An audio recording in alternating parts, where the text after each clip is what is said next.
요한복음 20장 다 같이 보시겠습니다. 요한복음 20장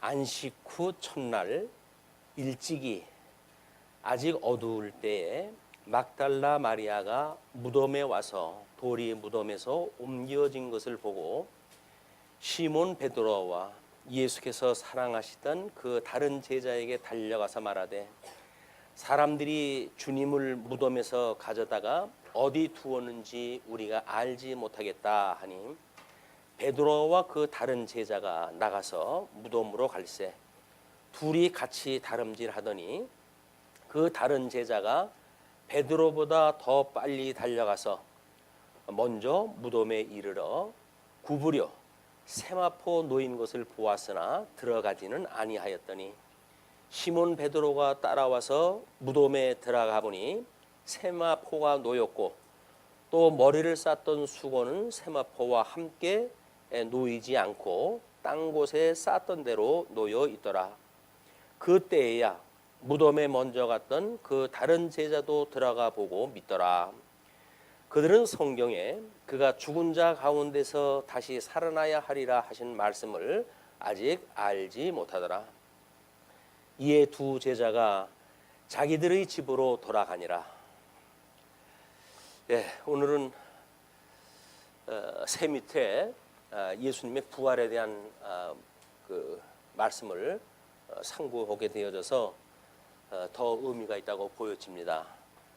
저무는 것이 아니라 새로운 한 해를 준비하는 그런 그 때이기도 해서 그렇죠. 일단 20장서부터 21장까지를 부활로 언약을 성취하심이라고 하는 내용으로 제목을 잡아놨고요. 한쪽가로 1번으로 해서는 20장 1절로 18절까지 사망을 이기고 부활하심이라고 하는 제목으로 잡아놨습니다. 그 중에 1절로 10절 본문 읽은 대로 살아나심을 그 빈 무덤만 있음으로 해서 증거하는 내용이 소개되어지고 있습니다. 우리는 이제 지난 시간에 우리 예수님이 십자가에 못 박아 죽으시고 우리 성경대로 이제 장사를 지냈던 그런 그 일들을 확인한 바가 있어요. 그런데 오늘은 빈 무덤을 보게 되어지는 제자들의 뭐 당황하는 그런 그 모습을 우리가 보게 되어집니다. 거기에 막달라 마리아, 우리 성경의 기록에 의할 것 같으면 가장 은혜를 많이 입은 자라고 우리가 이야기를 하는데 그 막달라 마리아가 안식 후 첫날 일찍이 아직 어두울 때에 무덤으로 가서 확인을 하려고 갔어요. 그런데 돌이 무덤에서 옮겨진 것을 봅니다. 돌이 무덤에서 옮겨졌다는 이야기는 무덤을 막고 있던 돌이 지금 옮겨진 것이기 때문에 시몬 베드로와 예수께서 사랑하시던 그 다른 제자에게 달려가서 말하되 사람들이 주님을 무덤에서 가져다가 어디 두었는지 우리가 알지 못하겠다 하니 선입견이라고 하는 것이 그렇게 무서워요.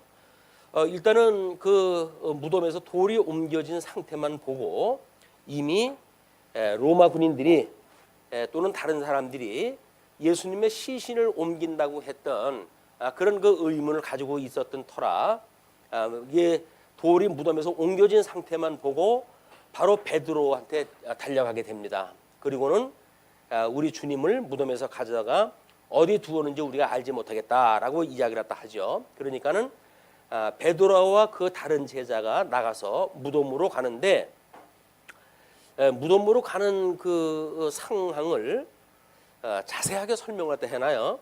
뭐라 그러냐면 둘이 같이 다름질하더니 그 다른 제자가 베드로보다 더 빨리 달려가서 먼저 무덤에 이르러 구부려 세마포 놓인 것을 보았으나 들어가지는 아니하였더라. 이렇게 이야기를 해요.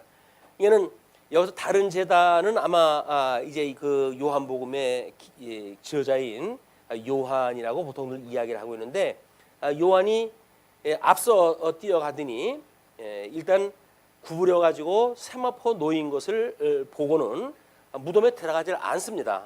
그러니까 시몬 베드로가 따라와서 무덤에 들어가게 돼요.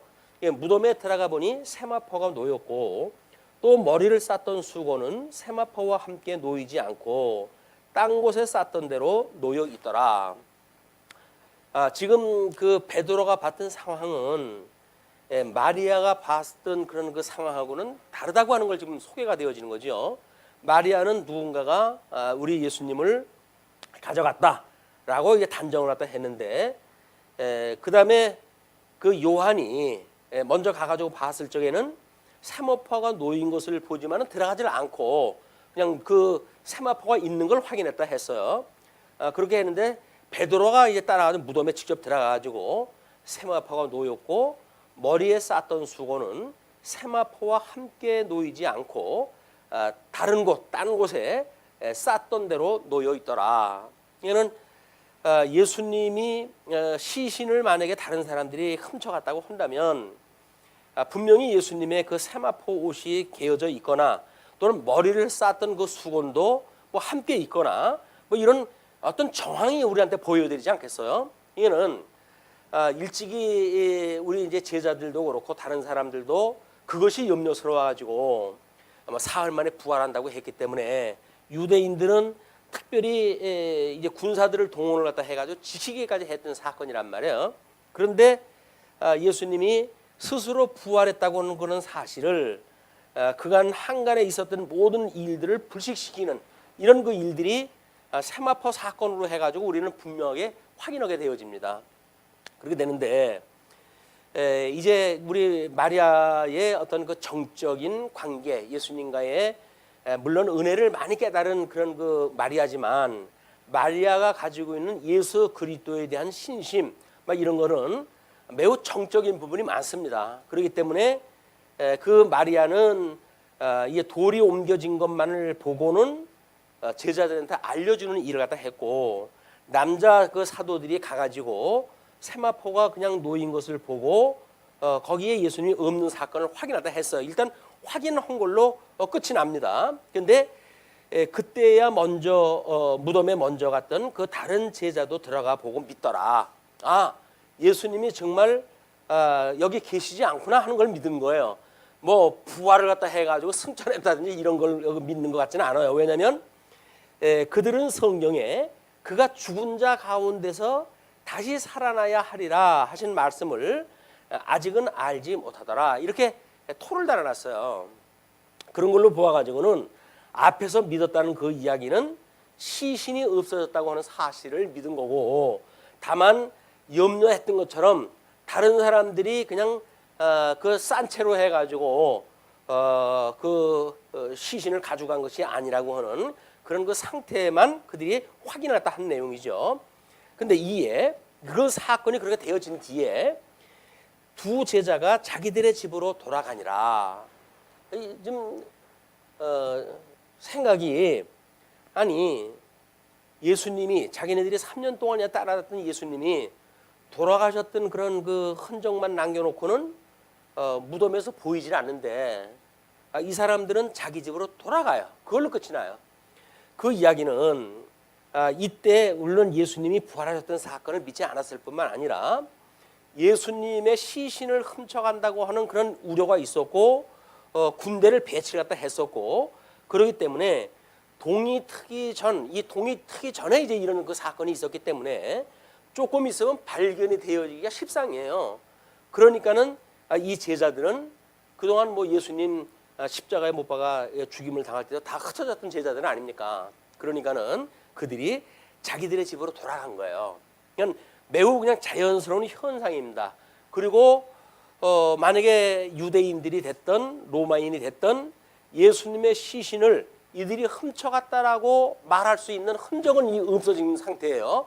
그렇기 때문에 이 제자들이 본 거는 예수님이 다른 사람이 훔쳐갔던 흔적이 없었던 건 확인했다 했고, 다른 자들에게는 이제 제자들이 손을 써가지고 훔쳐갔다고 하는 그런 핑계를 댈 수 없는 상황이 만들어졌다. 이게 이거는 앞서서 그 예수님이 죽으셨다가 부활한다고 하는 사건을 소개할 때마다 한간에 그런 있던 이야기들을 불식시키는 그런 그 이야기 필요한 거예요.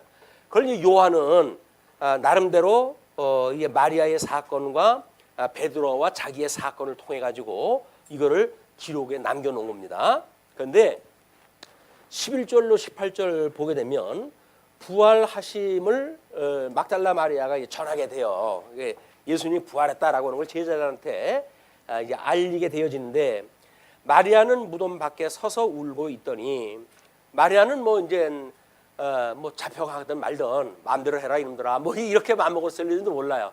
그리고 어떻게 보게 되면 특유한 그런 그 믿음을 가지고 있었고 은혜를 입었던 그 마리아로서는 제자들하고는 입장이 또 다를 수도 있습니다. 그렇기 때문에 그 무덤 안을 갖다 들여다보고 있는데, 그때 마침 흰옷 입은 두 천사가 예수의 시체에 누웠던 곳에 하나는 머리편에 하나는 발편에 앉았더라. 우리는 천사의 어떤 종류를 이야기할 때에 에덴 동산에서 쫓겨날 때 하나님은 그룹을 가지고 에덴 동산을 막으셨어요. 이거는 그 그룹이라고 하는 그 천사는 성막을 지을 때도 성막 대문에다가 그 성막 문양을 넣고, 그리고 우리 지성소에는 이 지성소 이제 여기에 성소가 있게 되어 있는데, 이 성소 이 지성소에 법궤가 있어요. 그 법궤를 넣을 때는 여기에 그 두 그룹을 갖다 넣어가지고 이렇게 가지고 그룹을 세워놨던 것이 법궤의 문양이에요. 이거는 예수님이 지금 굴에 들어가 있는 거 아닙니까? 무덤 속에 들어가 있으니까 그 무덤 속에 들어가져 있는데, 예수님이 부활하신 상태의 그 이후에 마리아가 보니까는 그 굴 안에, 무덤 안에 천사가 양쪽에 머리맡에하고 발밑에 두 천사가 있는 거예요.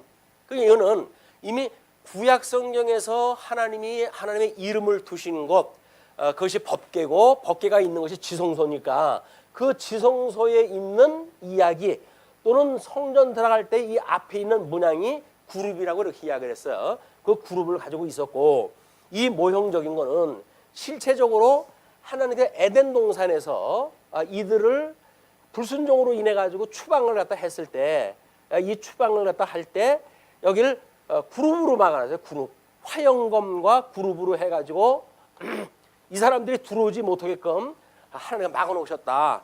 이것이 우리 하나님의 나라의 원형으로 보였던 에덴 동산에서 추방되어졌고, 이거에 들어올 수 있는 길은 그룹으로 막아놨기 때문에 그룹의 허락이 아니면 들어갈 수 없는 곳이에요. 그렇기 때문에 이걸 모형적으로 보여주는 사건이 법궤 안에, 지금 이 지성소 안에 법궤가 있는데, 그 법궤 위에 두 그룹의 모습을, 형상을 만들어 놨는데, 그런 걸 연상할 수 있는 것처럼 지금 그 마리아가 봤던 상태가 그렇게 되어진 거예요. 하나는 머리편에 하나는 발편에 앉았더라. 천사들도 이제 증거를 갖다 해야 되니까 복수가 필요합니다. 이제 이건 그 복수가 필요한 것이고, 그렇기 때문에 천사들이 이르되 여자여 어찌하여 우느냐, 이르되 사람들이 내 주님을 옮겨다가 어디 두었는지 내가 알지 못함이니이다. 마리아는 계속 울어요. 지금 이 예수님이 이제 보이질 않으니까 계속 울고 있는데, 그 울고 있는 마리아에게 천사들이 묻습니다. 왜 울고 있냐? 라고 그랬더니 내 주님을 이들이 옮겨다가 어디 둔지를 내가 모릅니다. 라고 그 사실을, 자기가 믿고 있는 그 사실을 이야기를 해요. 그러니까 이 말을 하고 뒤로 돌이켜 예수께서 서 계신 것을 보았으나 예수이신 줄을 알지 못하더라. 예수님이 서 있는데 예수님인지를 알아보지 못한다는 이야기는, 예수님은 돌아가셨고 돌아가셨던 예수님의 시신은 다른 사람이 다른 데로 가져갔다고 믿는 거예요. 지금 마리아는. 그렇기 때문에 예수님이 서 계신데도 불구하고 그 예수님을 알아보지를 못해요. 그런데 이게 이상한 일이 아닙니다. 우리들이 어떤 선입견을 가지게 되면 흔히들 이제 그 양자학이라든지 그런 데서 그런 이야기를 하는데, 우리가 보이는 거를 보이는 것이 아니라 아는 걸 본다고 이렇게 이야기를 해요. 그러니까 본다라고 하는 것이 어떤 그냥 눈이 떠져 있기 때문에 우리가 그냥 보는 거지라고 이야기를 하지만, 가만히 우리들의 어떤 생활을 돌이켜 보게 되면 우리가 무엇을 생각하고 있는가에 따라서 그의 모습이 달라져요. 이거는 우리가 간신을 가지고 있는 부분도 다를 뿐만 아니라 뭐 그분을 자세히 봤는데도 불구하고 그렇게 무슨 옷을 입었는지 아니면 뭐 얼굴에 어떤 상처가 있었는지 이런 거를 까맣게 못 보는 사람들이 있어요. 그런 그 일들이 보통 나타나는 현상들이에요. 이건 마리아가 지금 예수님을 그렇게 없어졌기 때문에 울고 있음에도 불구하고 예수님이 그 뒤에 서가지고 마리아가 봤어요. 그분을 봤는데 예수님인 줄은 언감생님 생각이 안 하는 거예요. 그러니까 그 예수님에 대하여 알아보지를 못하고 예수인 줄을 알지 못한 거예요. 그러니까 예수께서 이르시되 여자여 어찌하여 울며 누구를 찾느냐 하시니 마리아는 그가 동산직인 줄 알고 뭐 우리 착각으로 사는 것이 우리 인생이 아닌가 싶습니다. 자기의 선입견을 아주 굴뚝같이 믿는 거예요. 이건 우리 예수님 시신은 저 인간들이 분명히 어디다 채웠을 거야 라고 하는 선입견을 굳게 믿고 있기 때문에 예수님을 보고는 동산직인가 보다 그래.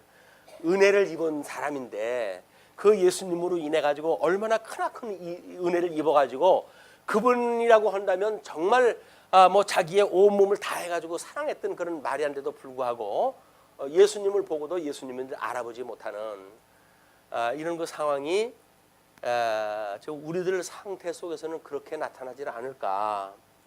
우리 예수님을 말씀을 통해서 우리는 이제 그분을 만나지 않습니까? 예수님을 만나는데 말씀을 통해 가지고 이제 우리는 예수님을 만나요. 말씀이신 예수 그리스도를 만나게 되어지는데 말씀을 읽으면서 우리가 예수 그리스도를 만나는가에 대한 거는 그렇게 쉬운 문제가 아니에요.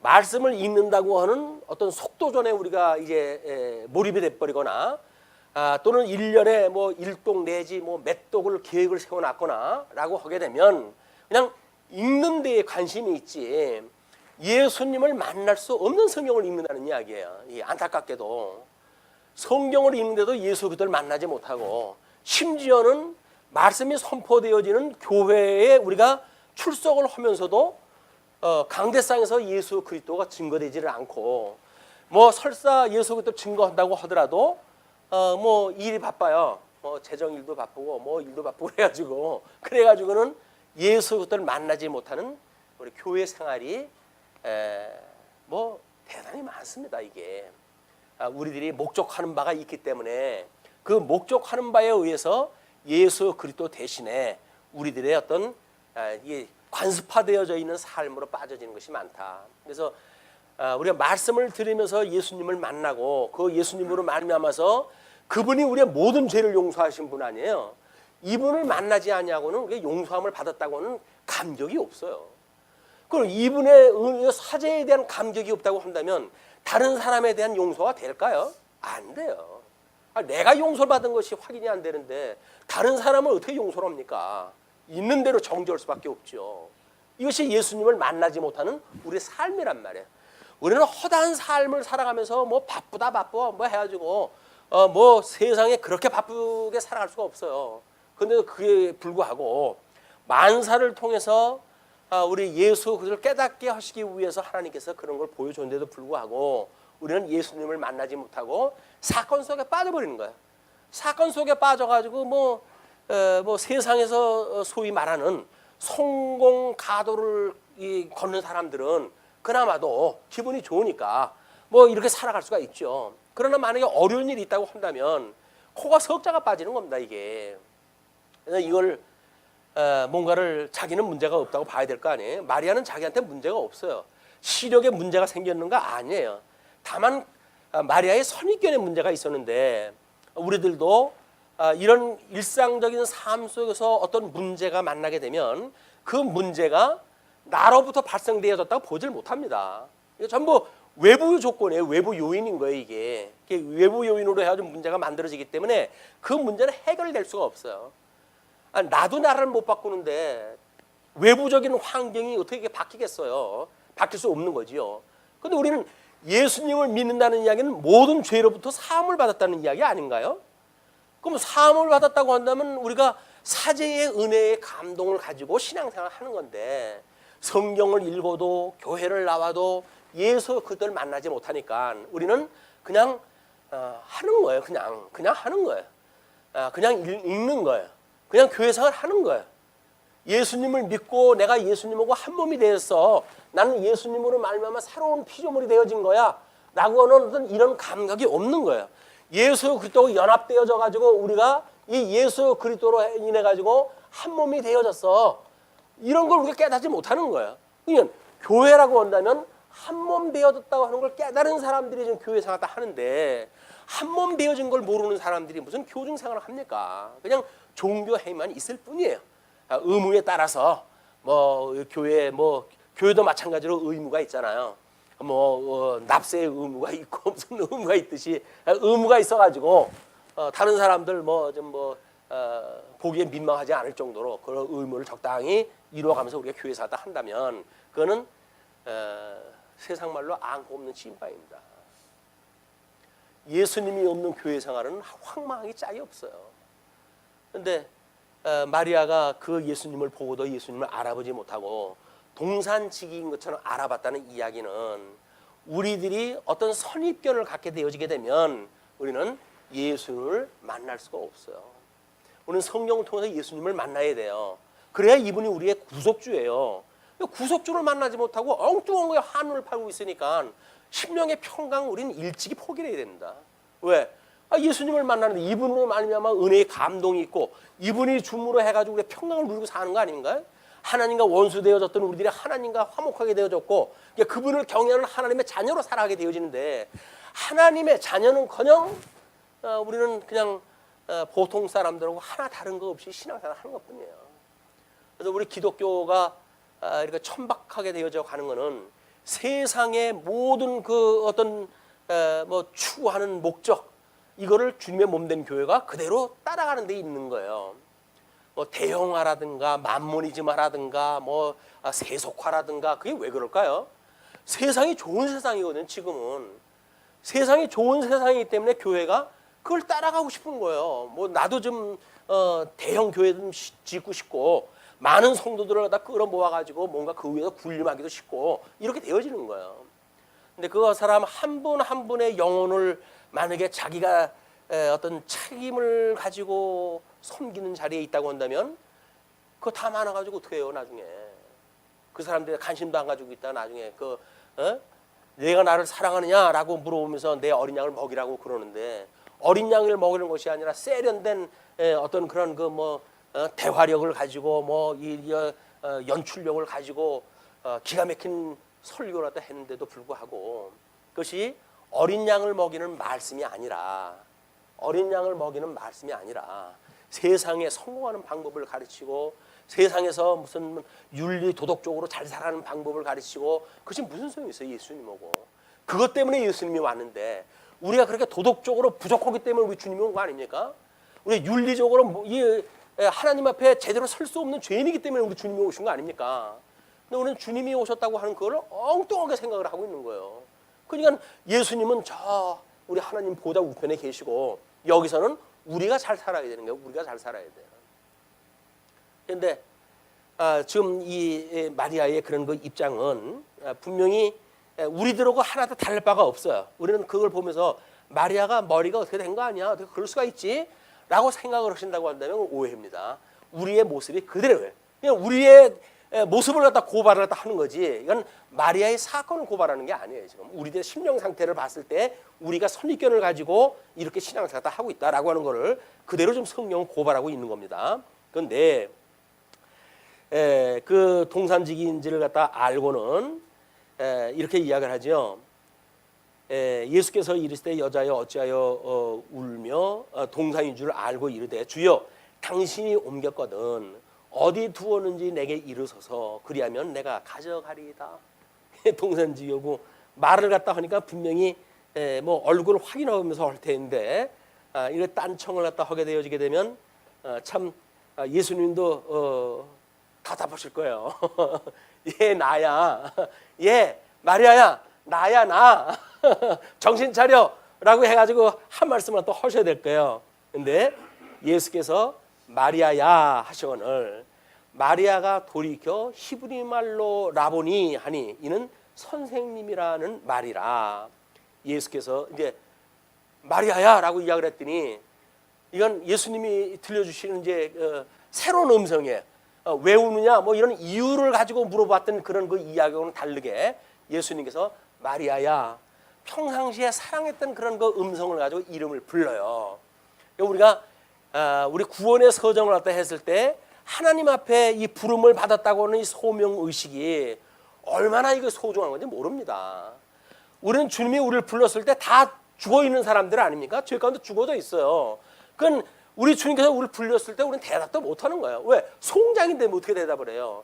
그렇기 때문에 하나님께서 우리는 바로 중생케 하셔야 우리는 주님의 이 소명에 응답을 하게 되어지는 거예요. 주님이 나를 부르셨네? 라고 하는 건 우리 주님께서 죽었던 나를 살려놔야 되어지는 거란 말이에요. 그런데 우리 마리아는 그 은혜를 입었다는 이야기는 중생으로부터 해가지고 하나님의 말할 수 없는 그런 그 죄를 회개를 갖다 했고, 이 회개를 인해 가지고 주님께서 이제 내가 너의 모든 죄를 용서해 줬어라고 하는 우리 그런 그 믿음을 주셨단 말이에요. 이 믿음을 주었고, 이런 그 믿음을 통해 가지고 우리 예수님께서는 너는 이제 누구도 정죄할 수가 없다. 그래서 이런 칭의를 갖다 주신 거 아니에요? 이 칭의를 주셨고, 그래가지고 모든 제자들도 마찬가지지만 이 칭의함을 입은 모든 성도들이 뭘 갖다 하는 거예요? 하나님을 아버지라고 부르잖아요. 아버지. 예수 그리스도의 아버지가 나의 아버지라고 부르고 이제 생각을 하다 했던 거란 말이에요. 마리아가 적어도 마리아야라고 불렀을 때 이렇게 하나님을 아버지라고 부를 때까지 예수님하고 함께 다녔던 이때의 그런 믿음을 끌어들이게 되어진 거죠. 이게. 그러니까는 예수님이 마리아야라고 불렀을 때 선생님 호 바로 나온 거예요. 평상시에 우리 하나님을 아버지라고 부르고 예수 그리스도를 선생님이라고 불렀으니까 그 선생님이라고 이제 비로소 알아보게 되어졌다. 우리가 강론을 들으면서 예수님을 알아보기만 하더라도 우리는 강론을 잘 들은 거예요. 거기서 기뻐하시는 뜻이 무엇이냐 뭐 이런 거는 차치하고 주님의 이야기로구나, 나를 구원시킨 주님의 이야기로구나 라고 하는 것만 우리가 알아본다고 하더라도 이미 예수님을 만난 거예요. 그게 뭐 공부를 더 열심히 해가지고 세세 부분 구약 성경에서 뭘 이루었고 라고 하는 걸 우리가 통해서 믿게 되면 얼마나 좋겠습니까? 많은 그냥 예수님 말씀만 들어도 강론을 들으면서 무슨 내용인지 내가 잘 몰라요. 그럼에도 불구하고 강론을 들으면 마음이 편안해져요. 그 강론만 들게 되면 뭔가 구속의 은혜를 깨닫게 되어져. 이것이 마리아의 상태예요. 우리는 이 강론을 통해 가지고 뭐 신학적으로 해가지고 어떤 의미를 깨닫고 뭐 그걸 외우고 이거 중요하지 않습니다. 그냥 예수님을 만나는 거예요. 그분을 만나는 거예요. 나의 대속주, 나의 모든 죄를 대신해서 십자가에 돌아가신 분, 그분을 만남으로 해가지고 심령의 평강이 이루어지고 세상에서 가지고 있던 어려운 모든 사건들이 예수님을 만남으로 해가지고 다 회복이 되어지고, 그런 것이 예수님 믿는 거 아니에요? 위로가 거기에 있는 거 아니에요? 환경이 바뀌어가지고 위로받는다고요? 안 그렇습니다. 환경은 바꾸면 바꿀수록 난이도가 더 높아져요. 그게. 그러니까는 뭐 우리 뭐 바보같이 사는 사람들을 보게 되면 정말 바보 같잖아요. 바보 같아요. 그런데도 불구하고 그는 스트레스를 안 받아요. 왜? 그는 그냥 하나님이 자기의 대속주를 갖다 믿으니까, 예수님을 믿기 때문에 단순한 믿음을 가진 사람들은 오히려 스트레스를 안 받습니다. 그런데 뭐 신학적으로 뭐 쩍쩍거리고 안다고 하는 사람들은 본질적인 그리스도를 믿는 믿음을 우리가 누리기가 어렵기 때문에 사건마다 전부 시험거리인 거예요. 주기도에서 끊임없이 시험에 들게 하지 마시옵고, 기도한데도 불구하고 사사건건 전부 시험이에요. 걸려 넘어지고 또 좀 정신 좀 차리는 거 하면 또 걸려 넘어지고 우리 예수님을 만나지 못하니까, 이분을 만나야 우리는 온전케 하시는 예수 그리스도로 인해서 우리가 자유함을 얻고, 설사 윤리적으로 문제가 있다고 하더라도 주님 만나보고 우리가 위로되어지는 거 아닙니까? 난 그래, 나는 죄인이야. 그렇지만 우리 주님이 나를 갖다 의롭다고 칭해 주셨어. 그래서 내가 우리 하나님을 아버지라고 부르는 사람이야. 나는 이제 하나님의 아들이야 라고 하는 최소한도 이것까지가 우리가 구원을 받은 성도들의 삶이란 말이에요. 하나님을 아버지라고 부르는 사람들이 우리 성도라고 이야기를 하는 거예요. 그리고 여기서 이제 뭐 우리가 성화라고 하는 과정을 겪지요. 이거는 삶 속에서 끊임없이 우리가 변화가 되어져 가는 일 아닙니까? 육체의 소욕을 소멸시키고 끊임없이 성령의 소욕으로 점점 성장해 가는 모습, 이런 것이 성화의 과정인데, 성화의 과정은커녕 아버지라고 부르는 이 기본적인 신분에서 우리는 이미 이 발목이 잡혀져 있는 거예요. 예수님이 나의 대속주라고 하는 걸 잊어버리고 살아가는 거예요. 이것이 신앙생활을 하는 우리들의 정체성의 문제가 여기서 시작이 된다. 그런데 이제 그 마리아가 예수님을 알아봐요. 그러니까 예수께서 이르시되 나를 붙들지 말라. 내가 아직 아버지께로 올라가지 아니하였노라. 너는 내 형제에게로 가서, 제자들을 형제라고 불러요. 이제 내 형제들에게 가서 이르되 내가 내 아버지 곧 너희의 아버지, 내 아버지인데 그분은 곧 너희 아버지래요. 내 하나님 곧 너희 하나님께로 올라간다 하라 하시니, 지금 우리는 요한복음 1장을 공부할 때 매우 어려운 관문을 뚫고 요한복음을 시작을 했어요. 태초에 말씀이 계시니라 라고 하는 이런 우리 예수 그리스도의 신성과 인성이라고 하는 이 두 가지의 어떤 본성을 가지고 계신 하나님, 이분이 우리의 중보자로 오셨다는 거 아닙니까? 우리의 모든 죄를 대신해서 중보자로 오셨다고 하는 것을 요한복음 내내 이걸 가지고 지금 강조를 갖다 해온 거예요. 전반부에 인성을 입으신 예수님에 대하여, 후반부에 신성을 가지신 예수님에 대하여 요한복음 논리가 지금 그렇게 되어져 왔단 말이에요. 그럼 지금은 신성을 가지신 분이라고 하는 걸 지금 이야기를 하는 중 아닙니까? 그렇기 때문에 마리아에게 조금 있으면 제자들 보고 이제 도마한테도 너 여기 찔러볼래? 그리고 자기 창자국을 갖다 찔러보라고 그렇게 이야기를 한다니까요. 너 못자국 찍어볼래? 라고 그렇게 해요. 근데 왜 마리아한테는 만지지 마라, 나 아직 하나님한테는 안 올라갔어 라고는 앞뒤가 다른 이야기를 할까요? 이것이 이런 품위를 가지고 설명을 하지 않으면 그건 모순으로밖에 안 돼요. 아니요, 뭐 승천해가지고 제자들 만난 것도 아니잖아요. 승천하기 전에 제자들 또 만나시는데, 그런데 왜 마리아한테는 만지지 말라, 내가 하나님한테는 아직 올라가지 않았다라고 하는 것을 이야기를 하시면서 그 이야기를 하는가? 우리 요한복음을 시작으로 하면서 영지주의자들이 예수 그때의 신성을 부정하는 그 영지주의자들 경계하는 이런 그 부분에 대해서 많이 강조가 됐죠. 그렇기 때문에 지금 예수님은 하나님께로 간다고 하는 것은 신성을 가지신 분이 이제 이 하나님께로 올라간다는 거 아닙니까? 물론 예수님의 이 입었던 옷은 우리들이 부활했던 어떤 그 신령한 몸하고는 좀 다른 상태예요. 예수님은 그래가지고 입었던 그런 그 몸의 형태를 그대로 가지고 계시기도 하고 그 형태를 가지고 승천도 하시는 분이에요.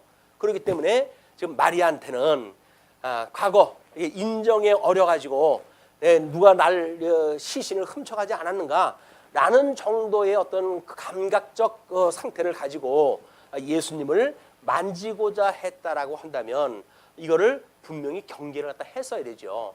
예수님은 그렇게 경계를 한 거예요.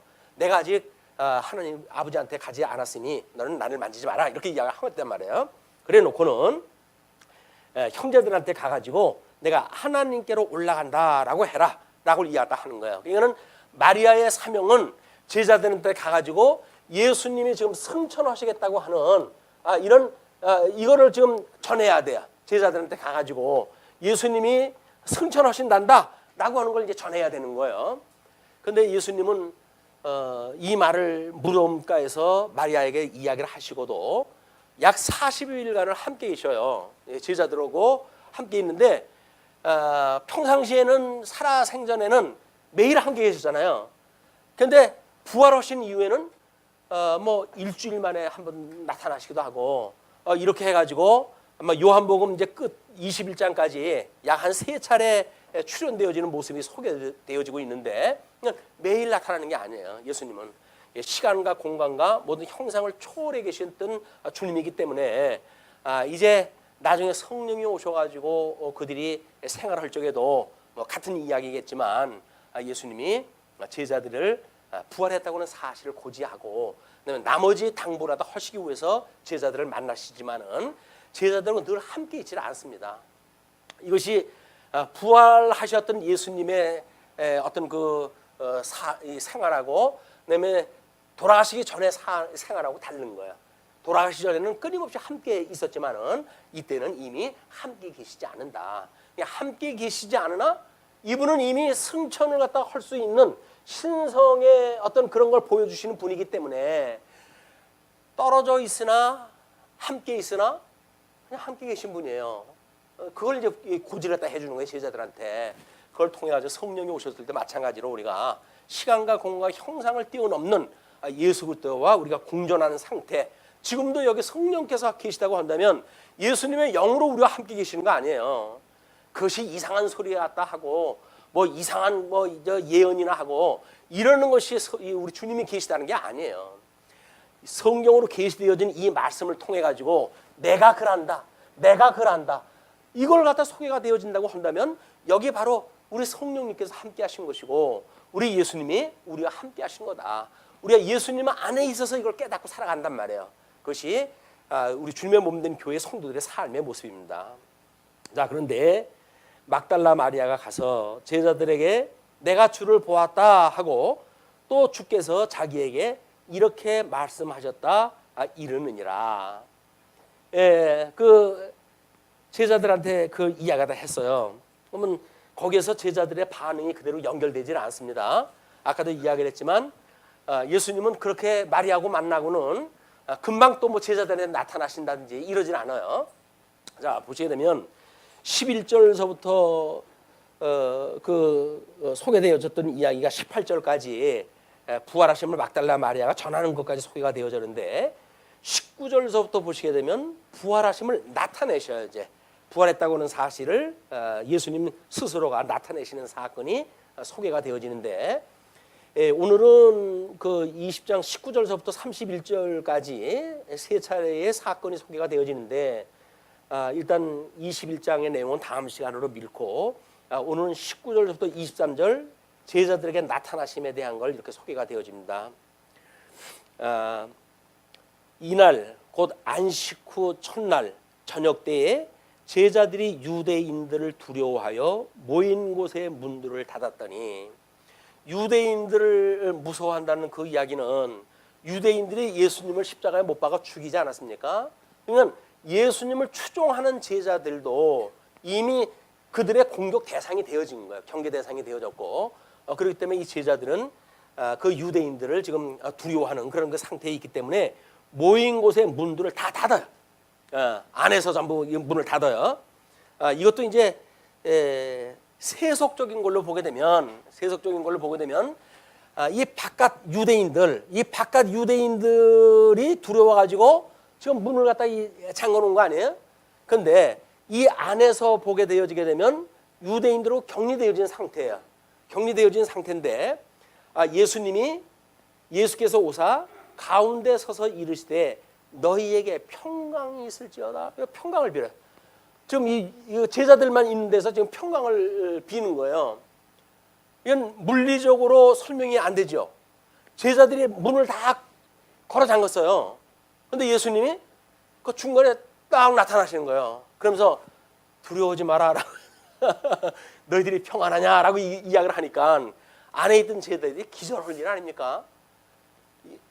자, 예수님이 이 신성을 가지고 계시던 분, 말씀이 돼가지고 육신을 입으시고 이 땅에 오셨던 분이 다시 하나님께로 간다고 하는 것이 이상할 것이 뭐가 있겠어요? 그냥 요한복음 1장서부터 이 사건을 우리가 쭉 추적을 갖다 해온 우리들한테는 하나도 이상한 게 없어요. 당연한 거예요. 왜? 이 말씀이 이 땅에 오셨는데 그분이 다시 아버지께로 가는데 이상할 것이 뭐가 있어요? 근데 이 성경을 쪼개놓고 보기 시작을 하게 되면 그러면은 저 요한복음 1장서부터 이걸 논리적으로 보질 못했잖아요. 그러니까는 뭐 예수님이 어떻게 거기를 다시 올라가느냐는 둥, 뭐 이제 요한복음 이제 우리 사도행전에 가게 되면 예수님이 구름 위로 해가지고 이제 그 올라가시는 모습이 소개가 되어지거든요.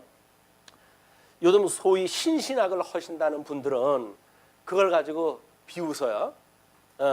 예수님이 손오공이냐? 구름 타고 왔다 갔다 하게 말되는 것 같잖아요. 그러니까 성경이 말하는 걸 문자적으로 믿기를 싫어하는 거예요. 왜? 너무 유초다 그 이야기예요. 그런데 여기서 합리적인 생각을 가지고 믿는다고 하는 이야기는 할 수가 없어요. 인간의 합리적인 생각을 가지고 예수를 믿을 수가 없어요. 왜? 예수님 스스로가 표적으로 이 땅에 오신 분이거든요. 표적을 통해서 보여줘야 그걸 가지고 저분이 그리스도가 맞구나 라고 이해하다 하지, 어떤 걸 논리적으로 설명을 갖다 해가지고 예수가 그리스도라고 설명하는 것은 사실 예수님이 하시는 방법이 아니에요. 다만 그거를 성경에 기록되어져 있는 상태가 그렇게 논리적으로 우리가 이제 해석을 해서 비진리자들이 그런 진리를 공격해 올 때, 아니야, 하나님의 말씀은 지금도 여전히 진리야 라고 하는 걸 증거하기 위해서 우리가 이걸 이런 진리 체계를 구성해 가는 거지, 실질적으로 예수님을 만난다는 이야기는 합리적인 두뇌가 필요한 게 아닙니다. 그냥 예수님이라고 하는 믿음이 필요할 뿐이에요. 하나님께 주신 믿음만 필요할 뿐이에요. 그 믿음만 가지면 주님이 하나님 나라로 해서 승천하신다고 하는 그것이 왜 안 믿어져요? 믿어지지. 아니, 올라가신 분이 또 나중에 재림오신다는 거 아닙니까? 그럼 재림오신다는데 그게 왜 안 믿어져요? 뭐 그게 정신적 부활이라는 둥, 뭐 어디 하늘에 무슨 그게 뭐가 있냐는 둥, 이런 생각을 가지고 있는 합리적인 인간의 생각들이 예수님을 믿지 않는, 못하는 이런 그 지경에 빠지게 되어진다. 그래서 뭐 러시아의 로켓을 타고 달나라에 갔던 그 우주 비행사가 헌대는 이야기가 너무 그 지구를 보니까 아름답게 그게 보이는데, 근데 아무리 찾아봐도 신은 없다고 이야기를 했다는 거 아닙니까? 참 웃겨요. 예. 아니, 물리 공간 속에서 그 물리 공간을 뛰어넘어 가지고 초월되어진 하나님을 지가 무슨 수로 갖다 봅니까? 그냥 하나님이 계시다라고 하는 거를 이런 해아의 논리를 가지고 증거를 하려고 하니까 안 되는 거예요. 지금 자유주의자들이 성경을 공격하는 것이 왜 그렇습니까? 성경 안에는 말이 안 되는 얘기가 많거든요. 믿음으로 설명되지 않는 부분이 많거든요. 그러니까 그걸 가지고 지네들 잘라 빠진 해 아래에서의 그 세대가리 같은 그 두뇌를 가지고 뭘 그걸 논리적으로 해가지고 신을 갖다 부정을 하고 그렇습니까? 미친 니체네 같은 그런 그 인간이나 하나님을 죽었다고 선언을 갖다 하지는 않나, 이런 일들이 만들어지는 거예요. 근데 교회에서도 그걸 갖다 두려워해가지고 그런 자들을 우회해가지고 우리는 논리적으로 설명을 해야 돼, 이거를 과학적으로 설명을 해야 돼 라고 가지고 무슨 뭐 창조 과학회니 이런 걸 만들어 가지고 물리적인 방법으로 신을 설명한다는 게 말이 됩니까? 워낙 그걸 가지고 모순으로 여기시니까 이게 우리 성경에서 말하는 걸 가지고 뭐 하나님이 천지를 만들었어 라고 이야기했을 때, 만들긴 뭘 만들어, 이것은 이렇게 해서 진화가 되어진 거야 라고 이야기하는 학문, 일반 학문이 자꾸 번창을 하니까 그거를 막기 위해 가지고 그래서 합리적인 비언증 방법을 가르쳐 주는 거예요. 그런데 그렇지는 않습니다. 과학 세계하고 신학 세계하고는 천양지차예요. 동에서 서가 먼 것처럼 하늘과 땅에서 다른 것처럼 다른 세계, 다른 세계. 근데 그거를 같은 공간 속에서 같은 개념을 가지고 설명을 한다? 불가능한 일이에요. 이 인성을 입고 계셨던 예수님에 대한 그런 거를 이해했던 마리아도 신성을 가지고 계시는 예수님이 승천하신다고 하는 그런 상황 속에서 어떤 예수님 살아생전에 자기한테 은혜를 끼쳤던 그분이라고 하는 인간적인 생각만 가지게 되면 예수님을 만나지 못한 거예요. 그러나 하나님의 은혜로 우리가 예수가 그리스도라고 하는 믿었기 때문에 마리아야 라고 하는 음성을 듣는 순간 그의 모든 오해가 한순간에 해결이 되어진 거예요. 예수님을 만난 거예요. 지금 마리아처럼 국급한 사람이 어디 있을까요? 자기가 그 사랑하던 예수님이 지금 시신이 없어졌는데 그것처럼 답답하고 그것처럼 정말 그 애처로움이 어디 있겠어요. 그냥 울잖아요. 울잖아요.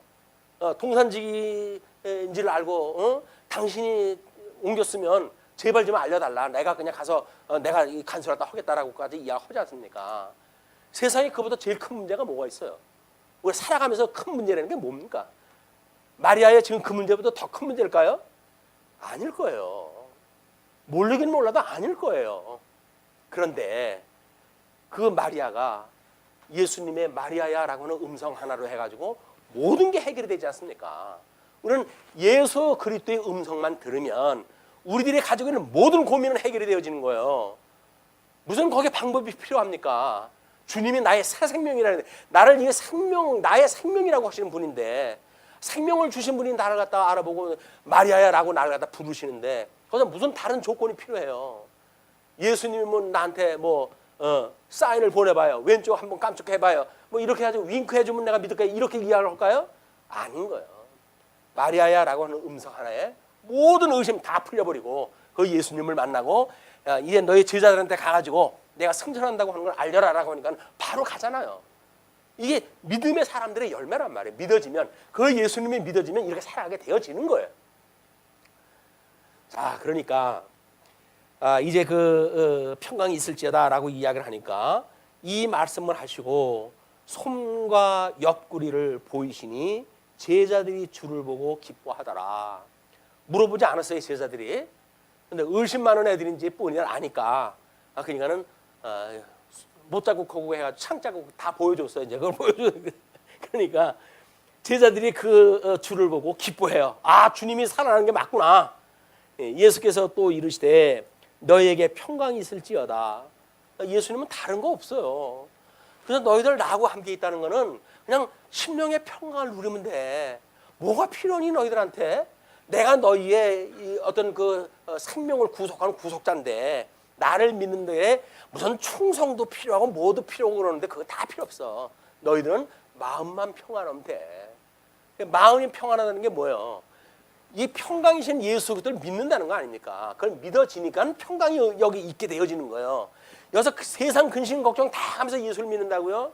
그러고 40일 금식 기도를 갖다 해가면서 우리가 예수님을 믿는다고요? 예수님을 믿는데 40일씩 왜 금식을 합니까? 뭘 이루기 위해서 금식을 할까요? 자기 문제 해결해 달라는 거예요. 목회 성공하게 해달라고 그러고 뭐 성공하게 해달라고. 근데 예수님 안에 있다고 한다면 이미 우리는 성공한 사람들이에요. 새로운 피조물이에요. 뭐가 더 필요해요? 예수님의 그 위로만 있으면. 근데 이 예수님의 위로가 없으니까 마음의 평강을 잃어버리고 끊임없이 여기서 싸움이 만들어지는 거야. 내면적인 싸움이. 다른 시기하고 미워하고 질투하고 이런 일들이 만들어진다. 그러나 우리가 예수님 안에 살게 되어지게 되면 심령의 평강을 누리고 살아가게 되어지는 겁니다. 이게. 그러니까 이제 예수께서 또 이르시되 너에게 평강이 있을지어다. 아버지께서 나를 보내신 것 같이 나도 너희를 보내노라. 이거는 영광에 대한 이야기, 이제 요한복음 15장서부터 쭉 영광에 대한 이야기가 하셨는데 그거를 소개했을 때 마찬가지죠. 그죠? 영광의 광채, 이 본체가 되시는 하나님은, 성부 하나님은 예수님을 영광의 광채로 보내주셔가지고 언약대로 이루시는 그런 모습을 통해 가지고 당신의 본체를 증거하시잖아요. 예수님은 성령을 보내주셔가지고 당신의 약속대로 이루어지게 하심으로 그 광채임을 보여주신 거예요. 그러면 이제 성령의 능력을 입은 성도들은 우리의 성령의 권능을 입고 우리가 그 예수 그들 증인으로 살아가게 되어지는 거란 말이에요. 우리가 예수님을 증거하는 살아가는 게 뭐예요? 예수님이 우리의 구속주라고 하는 걸 이걸 고백을 하고 많은 사람들한테 이 예수가 너희를 살리시는 분이다. 주 예수를 믿고 너희들 구원받아라 라고 선언하는 것이 우리가 예수님을 믿는 일이란 말이에요. 증인의 일이란 말이에요. 근데 우리는 그래도 기회 있을 때마다 증거를 하지. 기회 있을 때마다 증거는 하지만 그거에 전심전력을 하지는 않는 것 같아요. 가외로 여유 있으면 조금 시간적 조건이 맞아지게 되면 증거를 다 할 뿐이지, 그런 전 삶을 통해 가지고 예수님을 증거하는 삶에 우리가 조금 게으른 시대에 살고 있지 않는가 하나님 앞에 회개를 다 합니다.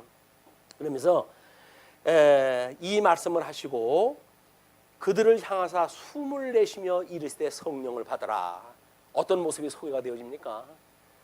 우리 이 에덴 동산에 들이시기 전에 창세기 1장 25절서부터 26절서부터 28절까지 30절까지 거기서 우리의 형상을 따라 사람을 만들자라고 이야기했다 하고, 그다음에 이제 그 산 2장에서 아담 만들었던 걸 세부적으로 이야기했을 때 뭐라 그래요? 흙으로 해서 사람을 만드시고, 그죠? 흙으로 해가지고 사람을 빚어 만드시고 그 코에 생기를 불어 넣으심으로, 여기 사람 그 흙으로 만드는 거에 생기를 불어 넣으심으로 이것이 생명이 되어졌다 이렇게 이야기하죠. 우리 아담은 처음에 만들어진 상태가 생명 상태였어요. 비록 흙을 빚어가지고 만들었지만 그 코에 생기를 불어넣어라. 하나님의 기운을 불어넣어가지고 생명이 되어져 있었다. 그런데 겁 많고 그래가지고 유대인들을 두려워가지고 지금 꼭꼭 이 문을 갖다 잠궈놓고 있던 제자들한테 예수님이 와가지고 숨을 내쉬면서 하시는 말씀이 성령을 받으라. 성령을 받으라. 그건 뭐예요?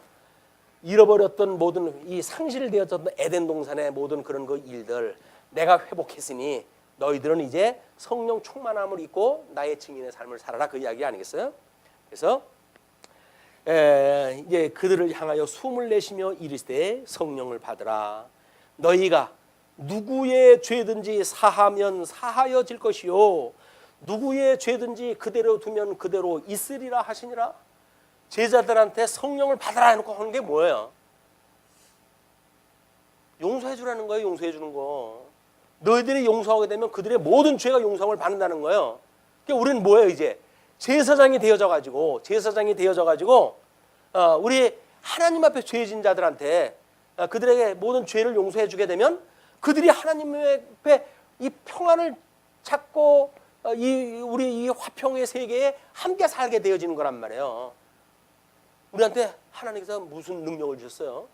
사죄하는 권능을 주셨어요. 용서하라고 하는. 근데 우리는 조금만 흠결이 있어도 그걸 어떻게든지 우리는 올무를 잡고 그래서 그걸 코를 꿰고 그래서 나의 어떤 그런 그 수족을 만들고 나의 어떤 명령 아래 살아갈 인간을 만드는 것이 이 타락한 인간의 본성 아닙니까? 기회가 없어서 못하지. 기회만 있으면 우리는 얼마든지 그런 걸 만들어내지요. 핑계거리를. 그런데 예수님은 용서해 주라는 거예요. 내가 너희를 용서하기 위해서 십자가에 못 박아 죽은 이 죽음자 아니냐. 그러니까 너희들은 나의 지체니까 너희들도 모든 사람의 죄를 용서해 주라는 거예요. 아직도 용서 못 해줄 만한 사람이 있습니까? 그건 용서 못 해줄 사람이 있는 것이 아니라 내가 용서함을 받은 체험이 없는 거예요. 예수 그리스도로 사죄함을 받은 증거가 없는 거예요. 그러니까 다른 사람을 용서를 못 하죠. 내가 용서를 받았고 1만 달란트 탕감 받았다고 한다면 100데나리온 빚진 자를 갖다 왜 용서를 못 합니까? 탕감을 못 합니까? 내가 이 탕감 받았다고는 경험이 없어요. 이거에 대한 감격이 없어요. 예수님한테 사죄받았다고는 감격이 없어요. 그러니까 그 은혜가 얼마나 좋은 건지 모르죠. 다른 사람이 죄를 용서해 줬을 때 얼마나 기뻐하는지 모르죠. 내가 용서해도 그 사람이 기쁨을 받는다고 한다면 우리는 10번 하고 해야 될 거 아닙니까? 그걸 왜 궁색스럽게 안 할까요? 내가 이 기쁨을 모르거든요. 사죄함을 받은 기쁨을 모르거든요. 다른 사람이 사죄함을 받을 때 그 기쁨을 기대할 수가 없어요. 자, 그렇게 하고는 이제 24절부터 29절 의심하는 도마에게 나타나십니다. 12제자 중에 하나로서 디두모라 불리는 도마는 예수께서 오셨을 때에 함께 있지 아니한지라. 그러니까 제자들이 도마는 여기 없었어요. 이제 도마가 다른 제자들은 묻지 않았는데 예수님 보여줬잖아요. 근데 이 도마는 없었어요. 이제 그 사건을 가지고 거기에 참여치 않았던 자의 그 반응을 이렇게 설명을 합니다. 다른 제자들이 그에게 이르되 우리가 주를 보았노라 하니 도마가 이르되 내가 그의 손에 못자국을 보며 내 손가락을 그 못자국에 넣으며 내 손을 그 옆구리에 넣어보지 않고는 믿지 아니하겠노라 하니라. 이 제자들은 보고만 믿었어요. 그냥 예수님 보여주니까 그냥 주님하고 다 고꾸라졌잖아요. 도마는 이제 그 상황이 없었어요. 그랬더니 자기는 직접 지 손으로 만져보지 않고는 못 믿겠다 그 이야기예요. 만져봐가지고 믿는다고요? 만져지는 건 실체일까요? 아니에요. 이게 지금 이게 전자로 해가지고 가득 찬 걸로 보이십니까? 아니잖아요. 이게 빈 공간 같잖아요. 우리 손에 만져지는 거는 지극히 일부분이에요. 이 세상에 만져지지 않는 물건들이 얼마나 많은지 몰라요. 눈에 보이는 세계가 이 엄청난 세계인데 여기서 촉각으로 해서 감지되어지는 세계는 지극히 일부분이에요. 그런데도 우리는 손으로 만져봐야지 알겠다는 거예요. 내가 만져봐야지 알겠다. 자기의 그 경험의 세계, 자기 그런 그 어떤 신념의 세계, 그걸 가지고 믿겠다는 이야기인데 그걸로 믿을 것 같으면 예수님 오실 필요가 없어요. 그냥 여기서 과학적인 현상을 가지고 그냥 믿게 하시지. 그렇지 않습니다. 예수님이 오셨던 이 초자연적인 방법이라고 하는 그 이야기는 만져가지고 알 수가 없어요. 봐가지고 되어지는 게 아니에요. 그냥 하나님의 은혜로 우리한테 주시는 겁니다. 그렇기 때문에 26절서부터 이제 이런 반응으로 나타나요. 여드레를 지나서 또 이제 한 주간이 지났어요. 제자들이 다시 집안에 모여 있을 때에 도마도 함께 있고 문들이 닫혔는데 이때는 잠겼다는 이야기는 하고 닫혔다는 이야기만 나와요. 예수께서 오사 가운데 서서 이르시되 너희에게 평강이 있을지어다 하시고 도마에게 이르시되 내 손가락을 이리 내밀어 내 손을 보고 내 손을 내밀어 내 옆구리에 넣어보라. 그리하여 믿음이 없는 자가 되지 말고 믿는 자가 되라. 네가 정 믿어보고 믿는다고 하니 만져보고 믿는다고 하니 만져봐라. 도마가 이르되 나의 주님이시요 나의 하나님이시니이다. 이제 고꾸라지는 거야. 그래서 믿지 않았던 그런 합리적인 사고를 가지고 있던 사람이 자기가 믿어질 때에는 고꾸라져요. 정말 자기 모든 걸 부정하게 되어지는 거야. 내가 여태껏 알고 살아왔다고 하는 세계가 어떤 세계지? 다 부정되어지는 거예요. 그냥 너를 부인하고 나를 따르라는 이야기는 억지로 나를 부인하는 이야기가 아니에요. 내가 알고 있는 이 해 아래에서의 경험이라든지 알고 있는 지식세계가 얼마나 그것이 무용한 것을 깨닫게 되어지기 때문에 그런 것을 믿을 만한 가치가 없다는 거예요.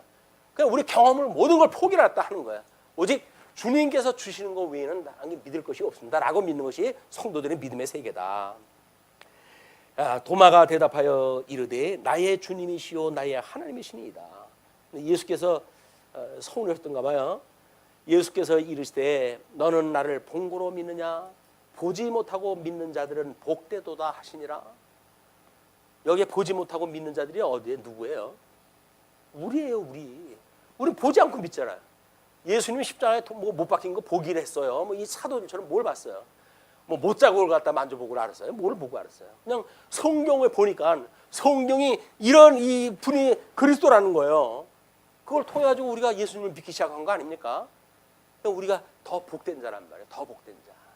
확인하고 믿는 거는 사실은 복된 자가 아니에요. 자기가 확인해가지고 믿었으니까 자기 확인한 것만큼 믿겠지. 근데 우리는 확인한 것이 아니라 그냥 은혜의 폭포수 같은 은혜로 부어주신 거기 때문에 지금도 한량없이 부어주시는 은혜를 입고 살아가는 거예요. 무슨 조건을 따지고 무슨 환경을 따지고 그렇습니까? 아닙니다. 예수 그리스도를 믿는다는 이야기는 철저하게 은혜의 선물이에요. 자, 그러면서 이제 30절로부터 31절 이름을 믿고 생명을 얻게 하시려고 기록한다고 이제 그 기록 목적을 밝혀요. 예수께서 제자들 앞에서 이 책에 기록되지 아니한 다른 표적도 많이 행하셨으나 아까 이야기나 마찬가지입니다. 보여지고 감지되어지는 그런 세계보다는 그렇지 않은 게 더 많다는 거예요. 그러니까 우리는 예수님을 믿었지만은 예수님의 공생애 때 했던 일들을 다 기록했다고 한다면 정말 이 하늘이 부족할 정도인데 이 땅이 부족할 정도인데 그럼에도 불구하고 우리는 예수님을 알아볼 수 있는 최적의 조건을 우리한테 주신 거 아닙니까? 그것이 우리 마태복음 처음 들어갔을 때 공관복음과 그다음에 요한복음 제4복음이 어떻게 다른지 교회신학과는 어떤 관계가 있는지 그런 걸 통해 가지고 너무 자세하게 이걸 확인하다 했어요. 그러므로 예수님에 대한 풍성한 우리는 은혜를 확인한 바가 되어졌다. 오직 이것을 기록함은 너희로 예수께서 하나님의 아들 그리스도이심을 믿게 하려 함이요. 요한이 기록한 거는 자기네들이 목도했던 그런 사건으로 예수 그리스도를 믿었으니까 이걸 성경에 남겨가지고 너희들도 이분을 예수 그리스도 믿었으면 좋겠어 라고는 그런 목적을 가지고 기록을 했다는 거죠. 그리스도이심을 믿게 하려 함이요. 또 너희로 믿고 그 이름을 힘입어 생명을 얻게 하려 함이라. 우리가 예수님을 믿는다는 이야기는 새 생명이 되어진다는 거예요. 새 생명, 새로운 피조물이 되어져가지고 죽었던 우리가 살아났다라고 하는 걸 뭐라 그랬어요? 영생을 얻었고 이렇게 하지 않습니까? 영원한 생명을 얻었기 때문에 사망 권세가 좌지우지하는 이 세상의 육신의 생명과는 다르게 우리는 영원한 생명을 누린 자들이다. 이것이 우리들한테 큰 자부심 아닙니까? 이 영생을 얻은 자들이 주님의 몸된 교회를 통해서 한 몸을 가지고 입고 있는 한 피바다 우리 지체가 되어진 성도들이 주님의 몸된 교회 생활을 하는 거란 말이야. 이 신앙생활 우리한테 얼마나 보람된 겁니까? 얼마나 가치로운 겁니까? 얼마나 아름다운 겁니까? 근데 이걸 모르게 되면 기능적으로 접근할 수밖에 없고 일 중심으로 해석할 수밖에 없고 그러니까 피차 상처가 되어지는 거예요. 왜? 세상에서 똑같이 여기서 우열을 가리고 시비를 가리고 하니까 세상 사람들에 향해서도 죄를 용서해 주라는데 교종이 있는 사람들한테 죄를 용서 못할 게 뭐가 있어요? 예, 죄를 용서 못하는 것처럼 불행한 사건이 없어요. 왜? 죄를 용서하면 어디 있으니까? 내 마음속에 죄가 그대로 있으니까. 근데 우리가 그 죄를 용서한다고 한다면 내가 후련해지잖아요. 예, 모든 문제가 해결이 돼버리면 내가 후련해지잖아요. 그러니까 우리가 희락이 있는 거예요. 예수님을 믿는 희락이 있는 거예요. 거기에 사제라고 하는 것이 우리한테 희락을 주는 거란 말이에요. 예, 희락과 화평과 오래 참음, 자비, 양선, 온유, 절제, 충성 이런 9가지 성령의 열매가 죄를 용서한다고 하는 그런 거로부터 시작이 되어지는 거란 말이에요. 우리 예수 그리스도의 우리한테 이 제자들한테 주셨던 모든 죄를 용서해줘라. 너희들이 내가 죄를 용서해준 것처럼 너희도 죄를 용서해줘라. 유대인들이 끊임없이 이제 이 제자들 죽이려고 덤벼들 겁니다. 그래서 여기에 있던 제자들이 하나같이 순교를 안 당한 제자가 없어요. 그럼에도 불구하고 우리 사도 바울이 돌에 맞아 죽으면서 우리 저 스데반이 돌에 맞아 죽으면서 하는 이야기가 아버지여 저들이 무엇을 행하는 줄 알지 못하나이다. 저들의 죄를 용서하여 주소서. 자기를 돌로 쳐 죽이는 자들을 용서해 주라잖아요. 이게 예수님이 하셨던 그 명령이 그대로 성취되어진 사건이에요. 그런데 뭐 돌로 때려 죽이는 사람도 아닌데 뭘 용서를 못합니까? 모든 죄 다 용서하시고 그리고 심령의 평강을 누리는 이런 신앙생활이 되어졌으면 좋겠습니다. 말씀 줄이죠.